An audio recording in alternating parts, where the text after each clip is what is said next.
Hello, আচ্ছা তুমি একটু বলে তোলে মনে চলে আসো। হ্যাঁ ঠিক আছে, রাখো আপু আপনার ফোনটা।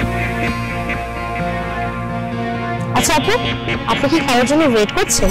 হ্যাঁ, আমি আমার ওয়ান এন্ড অনলি হ্যাপিনেসের জন্য ওয়েট করছি। ও আচ্ছা, তাহলে আমরা দুজন একসাথে ওয়েট করি না? আমার উঠবে এখানে আসবে তো, তাই আর কি। হ্যাঁ অবশ্যই, ঠিক আছে।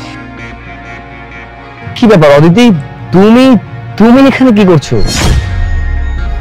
কেন, আমাকে এখানে দেখে কি খুব অবাক লাগছে? তারপর তোমার গার্লফ্রেন্ডের পাশে। মানে কি বলছো তুমি সব? কে গার্লফ্রেন্ড আর কিসের গার্লফ্রেন্ড? আর তোমাকে দেখে আমি কেন অবাক হবো? ওয়েট ওয়েট ওয়েট, আপনারা দুজন দুজনকে চিনেন? হ্যাঁ চিনি, খুব ভালো করে চিনি। ও আমার ফিয়ান্সে, সামনের মাসে আমাদের বিয়ে। ও শুধু